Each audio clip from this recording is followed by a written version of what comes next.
Okay, raise your hand if you're a social worker, but you've ever avoided dating a social worker because of the fear of living a life in abject poverty. Okay, I'm kidding, of course. But today I've got a real life social work couple that rips that stereotype to shreds. David and Kaylene Gomez are partners in business, in life, and in love who have bachelor's degrees and master's degrees in social work. And they've built their wealth through the vehicles of life insurance and retirement planning. Who knew? Their love of God, of one another, and of people has led them down a very unique path of entrepreneurship where they now get to support individuals and families to mitigate the financial hardships that they might have in the future, build businesses, and support their wealth building goals. Now, you're gonna wanna get a pen and paper out for this one because in this video, they share how they leverage their social work skills in their businesses, why planning for retirement is sexy, and the money-making mindset that's helped them rake in the dough. We also talk about the huge impact that the right mentor can have on your financial future and life, and the sage advice that Mr. Rich Dad Poor Dad himself, Robert Kiyosaki, shared with them about what it means to be a great leader. Now, if it's your first time here, make sure you subscribe because I have a feeling that we're going to be seeing them again sometime in the future and you don't want to miss it. Ready? Here's my conversation with David and Kaylene Gomez. Welcome, David and Kaylene. I'm so excited to have you both. This is the first couple that we're having on Rich Social Worker, so thank you so much for joining us. Yes, thank Absolutely. you. Yeah. So can you just, both of you, actually, either one of you, can you share with us what brings you to this table and not just this conversation, but like, what's your business? What brings you here? What's your journey? That's loaded. But don't worry, I'll interrupt you and probe some more. Well, I'll share quickly. Absolutely, faith, family, finance, right? So those are the priorities for us. Number one is God. Number two is family. Number three is the business. So long story short, I got a bachelor's, I got a master's in social work. The reason why I chose social work is I grew up in a household where I was a social worker before I was a social worker, if you know what I mean. Mom was a single mom. I was the oldest guy. I had to learn how to be strong for the family, and I figured if I'm helping people anyway, might as well pick a career that aligns with that. It aligns with my believe in God. Love is what the Bible is all about. So I said, let me pick a career that I could get paid and still love people, right?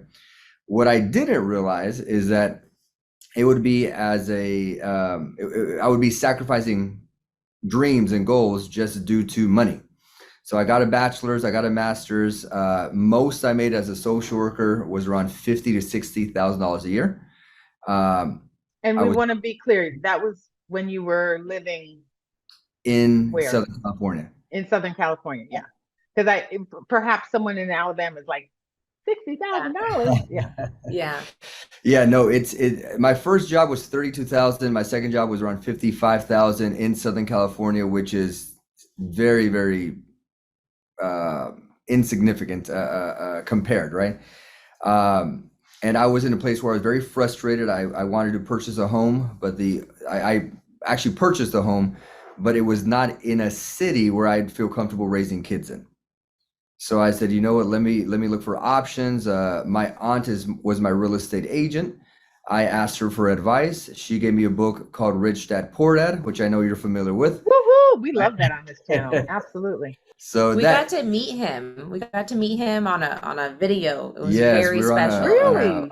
A webinar, Zoom call. Robert Yeah, Kiyosaki. we'll talk about that. Yeah, absolutely.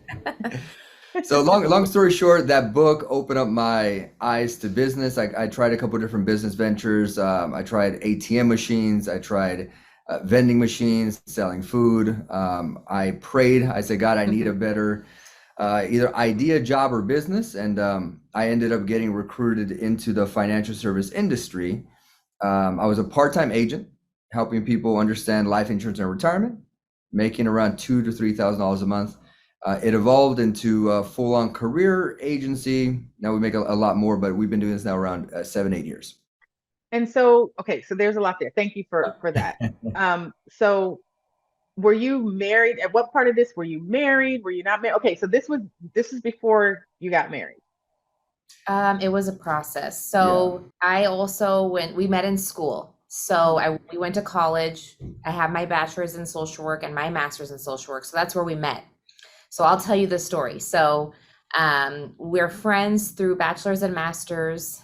We stay connected. We go off, get our jobs. I always loved social work. So I ended up in the profession by accident, I say. I wanted to go to college to get out of my small town living as a kid. And so I Googled professions that work with people because I just didn't know anything else. And social work came up. And a lot of schools don't have an actual social work program. So I Googled, schools with social work programs. And I found the university we went to.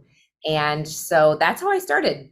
And I was really, I just fell in love with it. I had a mentor who was a medical social worker, and I fell in love with her. I fell in love with her story.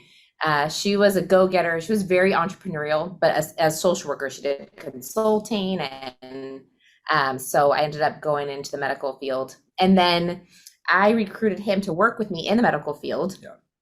And this friend of mine. This was before you, David, this is before you found the Correct. business. Okay. Correct. Sorry. Keep going. Yes. Okay. Yeah.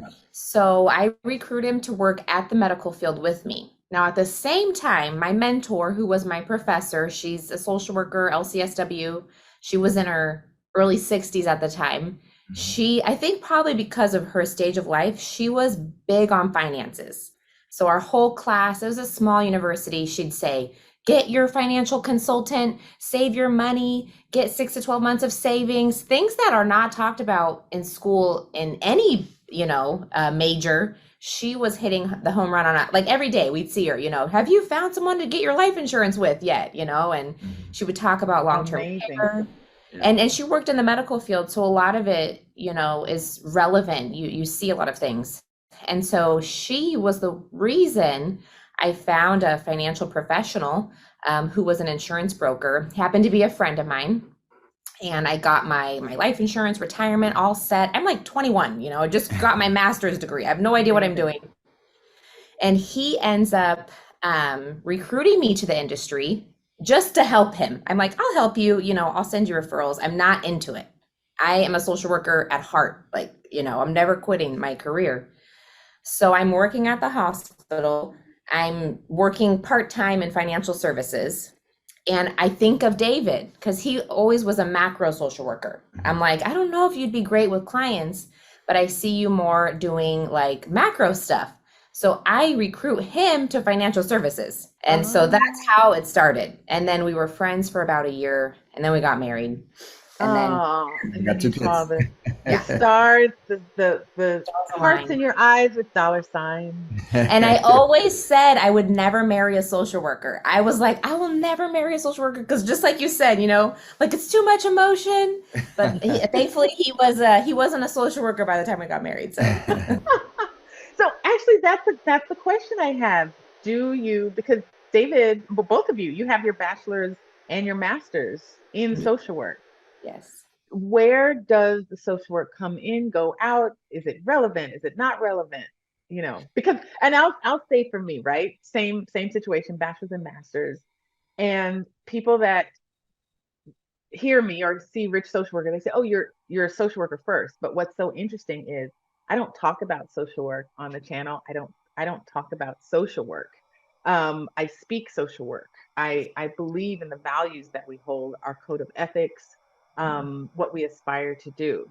I don't know because I've taught social work and because I've been in those spaces where there's technocrats around what social work is and what it's not. I don't know that I fall in that category of social work anymore for people who are really, Right. specific on what a social worker is or who a social worker is. So how do you see yourself? I'm curious. Yeah, I would say we use it every single day if you think what's the heart of a social worker? It's to help people and make an impact, right? So as a social worker, I would do a biopsychosocial, right? As a financial professional, I do a needs analysis. Same skill set. You're looking for opportunity, looking for problems, looking for solutions. So call it whatever you want, but the skill set is there. So a lot of what I do is servicing clients, but on the other side, I also recruit, I train, I develop agents, and that's where it's social work all day. It's you recruit a new agent and you're helping them identify fears, strategies, and you're constantly processing on the one-on-one.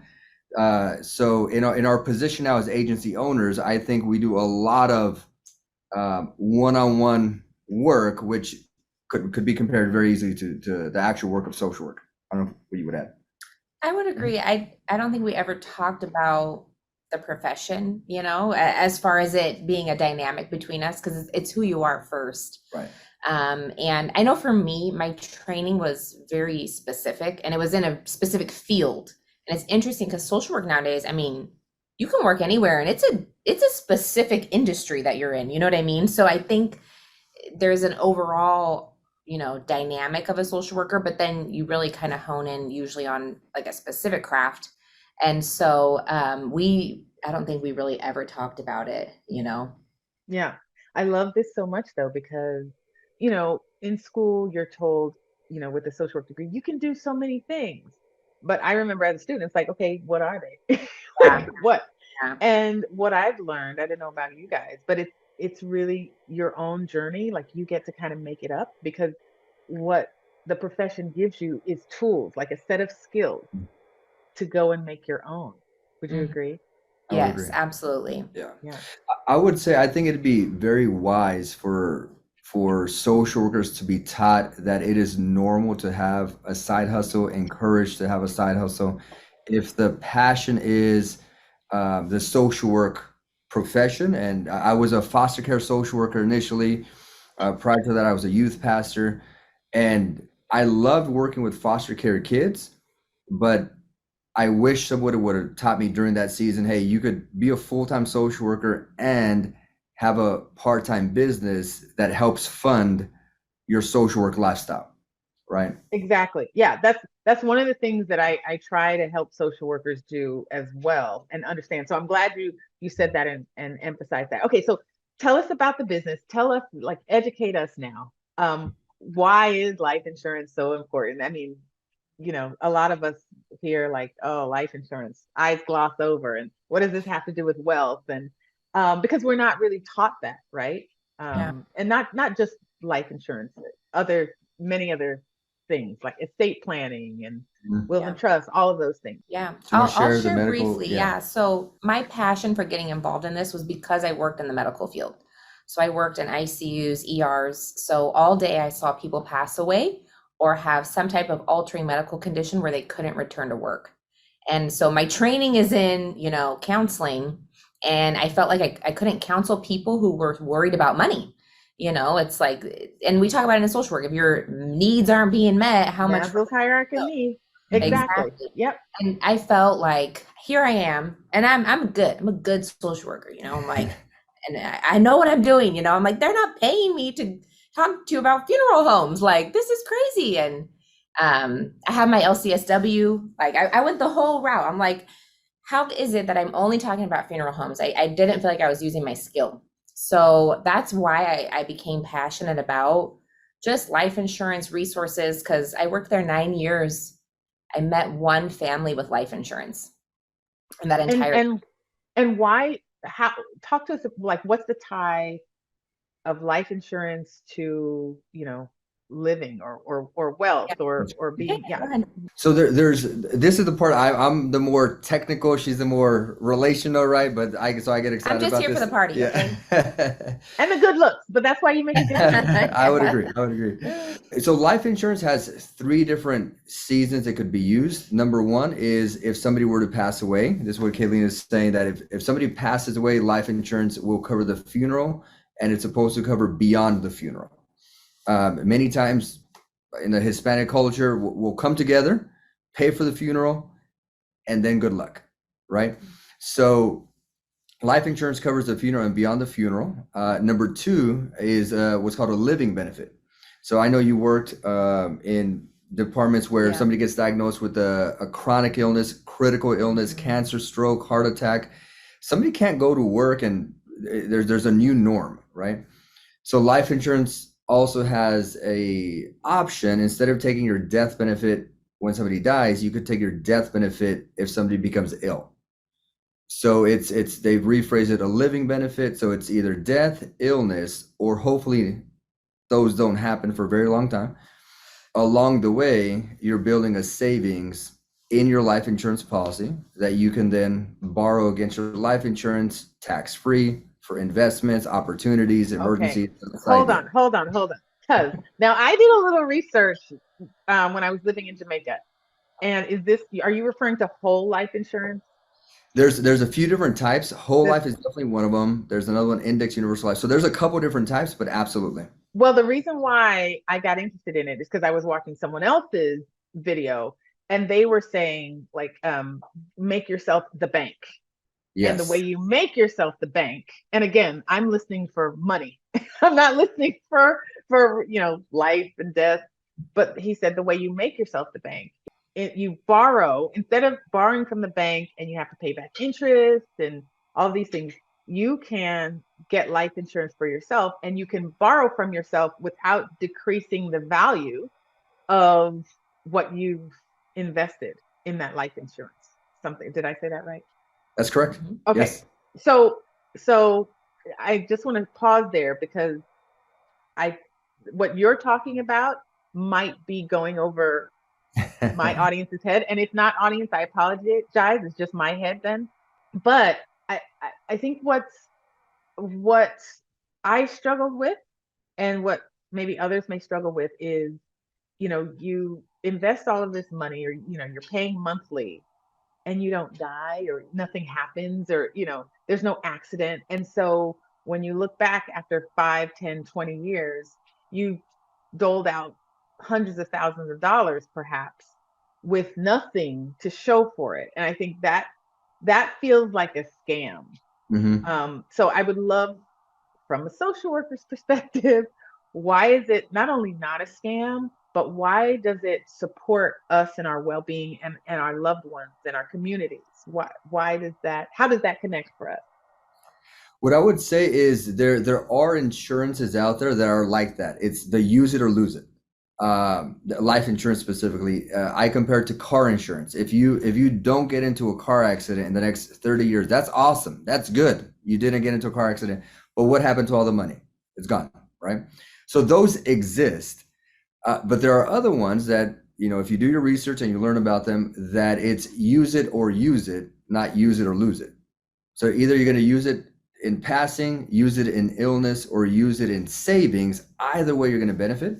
And again, I go back to, I would just use myself in the Hispanic community. Imagine if we could just keep it very simple and we could get one plan that covers any scenario. Just put in money every month and you're going to be set for any scenario. For me, like that's incredibly powerful. This is why I say I'm a social worker helping people on the financial side, because you're going to either prevent future problems just because there's money available, or you're going to lessen the problem just because there's money available. I don't know if you would add anything there. I'd actually like to talk about the mindset. I think this is so important because... That's why I married her. She makes it better. So. No, yes. And this is a mindset channel. I broke. Okay? He handles my money, so we keep him around, okay? He's right. He's useful. Yeah, no, this is a mindset channel. So please, yes. So I think, nowadays in school, I think our generation and now the future generations, we are not taught necessarily to think or plan for ourselves. The system is kind of taught to just go to school, trust the system, sit down, be quiet, don't ask questions. And, your 401k is automatically going to kick in. You don't have to think about it. Your taxes are automatically taking out. You don't have to think about it. And I think where the mindset is that you're already getting money taken from you. You're getting money taken from your paycheck. You're paying into Social Security, which the system's not doing well right now. So it's not really a matter of investing. There's money being invested on your behalf you may or may not know about. It's a mindset of educating yourself and really taking back the ownership. When I was in school, I'm so thankful for Barbara Johnson. Okay. This is my shout out to her. She taught us because she said, this is what Social Security is. This is what the pension is, which kind of doesn't exist. but you're supposed to have your own vehicle for retirement. And she talked about this in social work class, which I know people don't talk about anymore. But I mean, even a simple concept like that, maybe somebody's never even heard of that. Maybe somebody's Exactly. never been told, that you should be thinking about your future. And I think this idea of delayed gratification doesn't exist very often in today's society. We're very big on delayed gratification. I think I don't know if it's really being instilled in the generation today. And I'm not trying to say anything bad about today's generation, but I don't think this idea of delayed gratification is talked about enough, of really sewing into today what you have in your own control for your future, if that makes sense. Yeah, it totally makes sense. I'm curious, what class did Barbara teach? So she taught an intro to social work class, and she taught geriatric social work. So that Super I have random. to say, yeah, I have to say that God bless Barbara, Yeah. because that's not what we learn in intro or in geriatrics or in human behavior and social. That's not what we learn typically, right? But I do think it's important for the social worker themselves Mhm. fundamentally to understand these things. And you said something that Barbara said, to have that vehicle for yourself, right? Yeah. That's what Yep. she said. Yep. And again, yeah, that's not generally taught, but I love that she instilled that for you Yeah. guys. I Yeah. think the main thing she really taught us was to think for ourselves, and to, I think she was a entrepreneur at heart. Yeah. She's And then still with us at the recording of this I video. So know. she still is an entrepreneur at heart. Yes, Yes, yes, yeah. yes. A retired entrepreneur, but Yes. she's Retired. still, so I think I know you haven't asked about this. I'm getting excited now. But I think Yeah. as one of the things I wish would be instilled more in social work, I think we're trained to control our emotions so we can service somebody else. We're trained so that we can not talk about ourselves because it's inappropriate dynamics. And coming out of that, for me, it was a struggle to go from that to an entrepreneur where now I'm supposed to be myself, talk to people, be outgoing. And one thing Barbara always told us was to connect and network. She said social work, a lot of it is about who you know, Mhm. and it's so important. And she was always connecting people, and she was like the mayor of the city, for the social work field. And if I could go back and have done something better early on in my career, it would have been making those personal connections, because you don't know where they will lead. It's interesting you say that because I say the same thing. I remember going to my first meet and greet in my master's program. It was like a wine and cheese, and there were all these. I'm in New York City, and they've invited all of these people, and I literally sat in the corner the whole time. Well, stood in the corner because there were no chairs, and I was like, I don't know how to do this. I was wishing I knew how to do it. And I was like, they said to network, but what does that mean? I wish somebody just said, like, just talk to people, just introduce yourself, like ask them what they do. Yeah. But you're so right about that. And I remember what I was gonna say. You said Barbara said you need to care about your retirement. And I remember a time, going through social work school and even not long after that, where it's this retirement it's an old word, it's a dirty word, it doesn't apply to me. Same thing with like life insurance or estate plan. It's like, Babies. boo. What? Exactly. I'll get to that when I'm 50. And 50 comes a lot quicker as you age. But yeah, so I mean, what is retirement? What is that? Why does that matter? Like, make it. How can we make that sexy for us? Mm. What would you say? Um, ooh, I think I don't know if I've never seen it as sexy. I always was afraid, to be honest. And it was a blessing working in that hospital, I'm telling you, because we don't know until we don't know.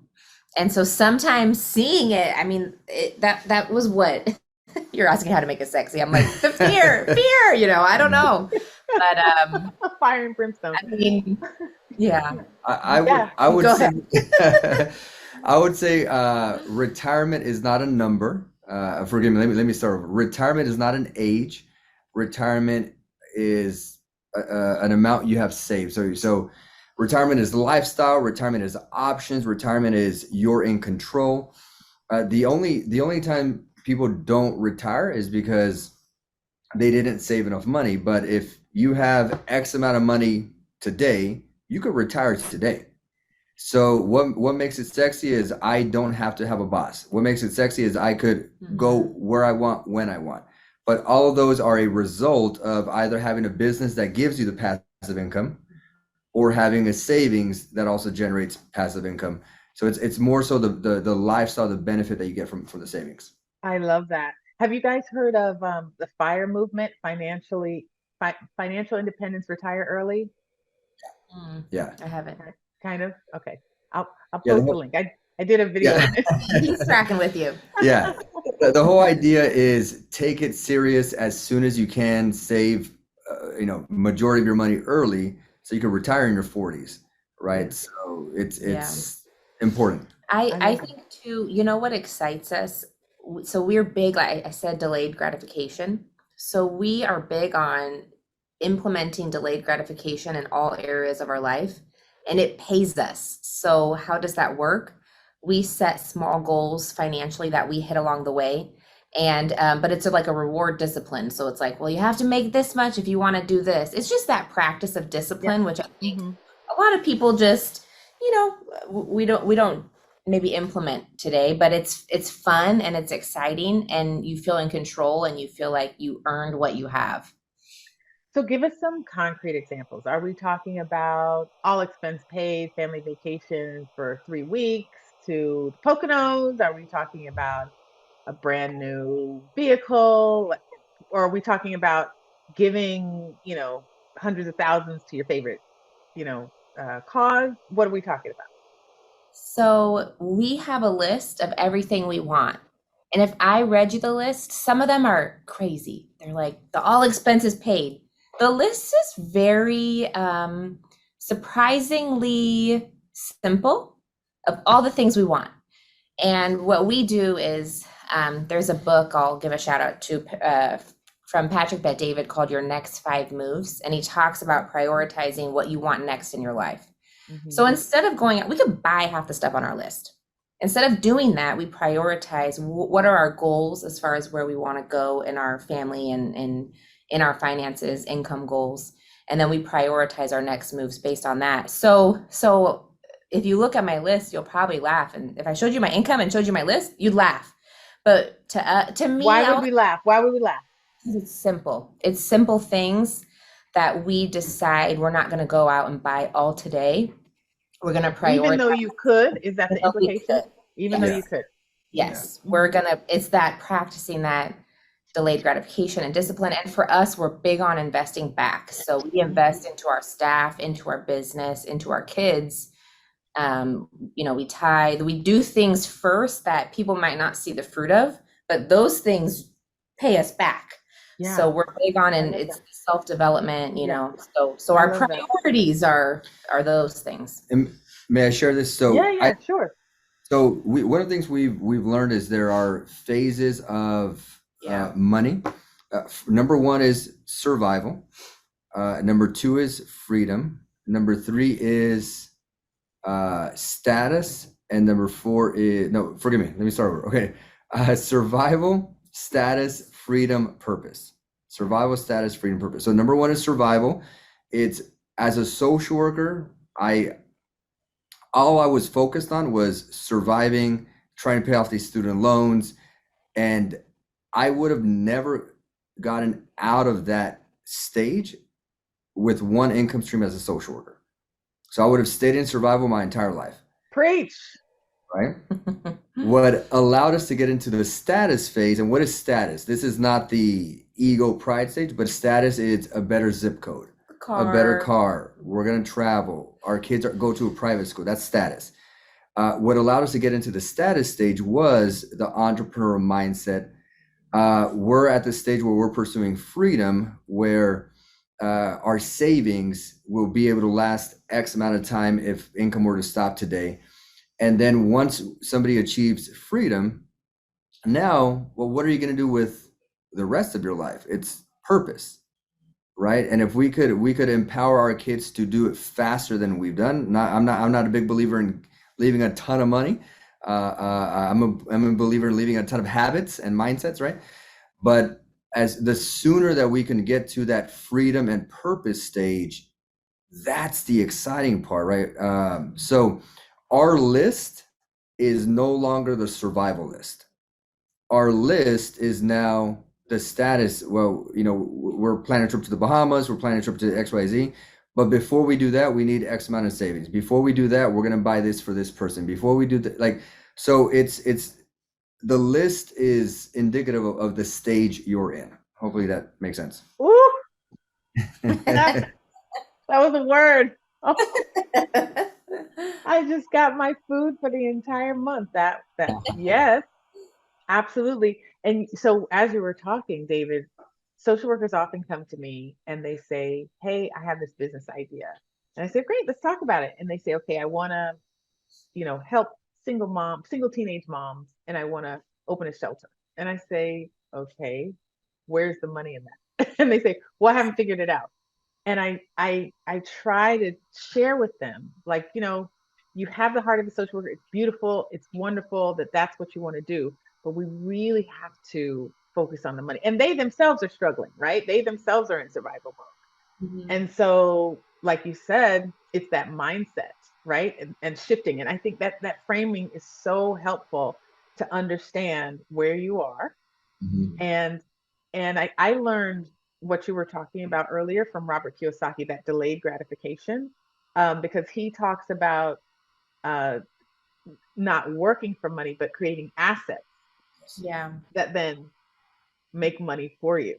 Yeah. And that may take some time, Mhm. but it's the only way, right? To build your worth and your cash flow, because cash flow is the name of the game. Mhm. Right? And to get you into that better position. So, ooh, this is so good. All right, so I know our time is winding down. I feel like we still haven't talked about the business. So share, what do you typically tell people when you're sharing about the business, and just give us like a really elementary introduction. For me, again, for me. I'm sure my audience is maybe clued in. So here's what I would say as far as the business. Definitely two areas. The simple side is if somebody wants to get more knowledge on retirement planning, life insurance planning, we're a broker. We represent companies like AIG, Fidelity, a variety of companies, right? So we'll help get that situated. But the phase in the business we're in right now, and then the phase that gets me and I believe us most excited, is working with individuals or couples that want to learn the world of entrepreneurship. We have agents in our business that I'll give you a couple examples. Shout out to Aisha. She is a mom of two, expecting her third.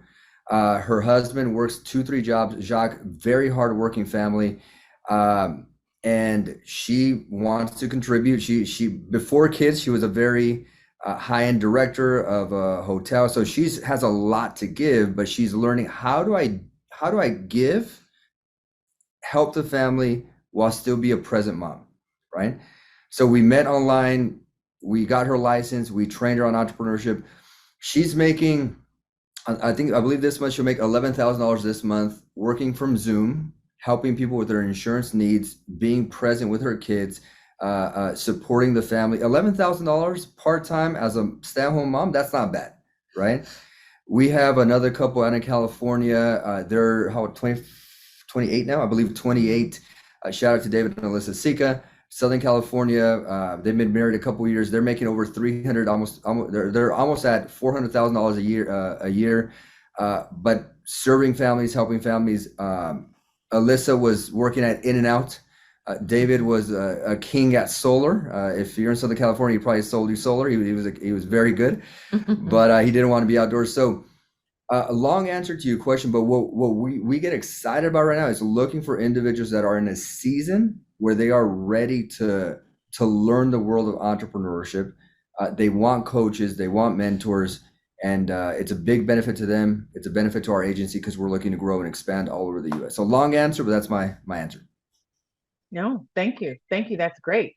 All right, guys. Thank you so much. I think actually before we go, Kaylene, I know you said there was a story about meeting Kiyosaki. I don't know if you wanted to share that. Yeah, I mean, so our CEO is friends with him. And so we had an opportunity to be on a Zoom call with him and just kind of have more of a conversation, ask him questions. And I think my favorite thing we learned from him is David was asking about, how do you become better at something? And he said, those who are good do good, and those who are great teach others how to do good. And so it felt historical for me to be near his presence, but it was a fun opportunity. So I Yeah, think no, that's awesome. the idea of, again, just being open to networking, connecting with people, you never know Yeah, where. absolutely. Well, before we go, is there any final words, anything else that you think social workers have to know this? I will say one thing. Please. So I think right now there's craziness in the world. The economy is going wild, there's a lot of things happening. And I think right now for social workers or whoever's watching this, I see trends of history, and I kind of study history and the ups and downs of the economy. And those who remain faithful and unafraid and press on toward their dreams and their goals do well instead of hiding in these kinds of times. So I think this kind of channel breeds people who want to get better, do better. And maybe you're a social worker, maybe you're not.